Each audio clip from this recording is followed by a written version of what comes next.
আমরা দ্বিমত প্রকাশের স্বাধীনতা চাই। আমরা এখানে দাঁড়িয়ে মাননীয় প্রধানমন্ত্রীর সমালোচনা করতে চাই। আমরা সবার কাছে অনেকের সংগ্রামের কথা শুনি, তারা অনেক লড়াইয়ের মধ্য দিয়ে আজকে এই সংসদটি আমাদের প্রজন্মের জন্য আসলে আমরা আজকে যা কাজ করছি না কেন সেগুলো হচ্ছে আমাদের প্রজন্মের জন্য। আপনারা যে কাজগুলো করছেন, যে দায়িত্বটা নিয়েছেন, এই দায়িত্বের ফলভোগী বা সুবিধাভোগী কিন্তু আমাদের এই প্রজন্ম। মাননীয় স্পিকার, আমরা খুব আশাহত হই যখন এই সংসদ এত রক্ত, এত লড়াই, এত ত্যাগের পরে আজকে যখন এই সংসদটি গঠিত হয়েছে, কিন্তু এই সংসদ আবার আগের যেই ভিশিয়াস সাইকেল, দোষারোপের যেই সাইকেল, একজনকে বিভিন্ন ট্যাগিংয়ের যেই সাইকেল, মত দমনের নামে, বিরোধী মত দমনের নামে মামলার যেই সাইকেল, আমরা সেইখানে আবার চলে গিয়েছি।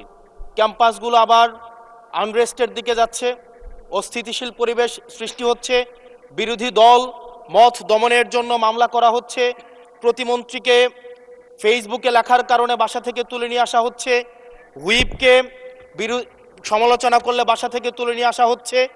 আবার আমরা আগের সংস্কৃতিতে আমরা চলে যাচ্ছি, যেখানে মাননীয় প্রধানমন্ত্রী নিজে কার্টুন শেয়ার করে বিভিন্ন স্যাটায়ার, বিভিন্ন মকারিকে প্রমোট করছে, বিরোধী মতকে প্রমোট করছে।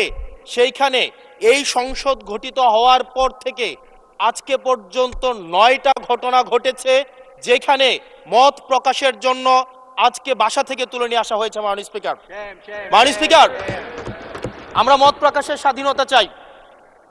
মত প্রকাশের স্বাধীনতা আগেও ছিল, মত প্রকাশের স্বাধীনতা আওয়ামী লীগের সময় ছিল, তবে সেটা সহমত প্রকাশের স্বাধীনতা। আমরা এই পার্লামেন্টের পরে আমরা শুধুমাত্র মত প্রকাশের স্বাধীনতা নয়, আমরা দ্বিমত প্রকাশের স্বাধীনতা চাই। আমরা এখানে দাঁড়িয়ে মাননীয় প্রধানমন্ত্রীর সমালোচনা করতে চাই। আমরা নির্ভয়ে ফেসবুকে আমরা ব্যাকস্পেস ব্যবহার করতে চাই না, কিন্তু আবার একটা ভয়ের পরিবেশ সৃষ্টি করা হচ্ছে, আবার একটা আতঙ্কের পরিবেশ সৃষ্টি করা হচ্ছে।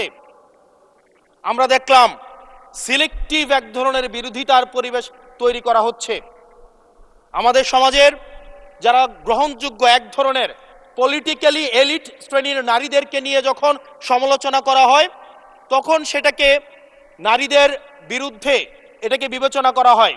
কিন্তু যারা পলিটিক্যালি পিছিয়ে পড়া জনগোষ্ঠী রয়েছে, গার্মেন্টস কর্মী রয়েছে, যারা হচ্ছে এই দেশের অর্থনীতির চাকাকে সচল করার জন্য রাত দিন পরিশ্রম করে যাচ্ছে, গ্রামগঞ্জের নারীরা, মায়েরা যারা রাত দিন পরিশ্রম করে যাচ্ছে, তাদেরকে যখন স্লাট শেম করা হয়, গালি দেওয়া হয়, সেটাকে আমরা নারী বিরোধিতা হিসাবে আমরা সেটাকে আমলে নেই না। এই ধরনের সিলেক্টিভ নারী বিরোধিতা করা, এই ধরনের সিলেক্টিভ নারী সমালোচনা করার যেই ধরনের প্রবণতা রয়েছে, সেই জায়গাগুলো থেকে মাননীয় স্পিকার আমাদেরকে বেরিয়ে আসতে হবে।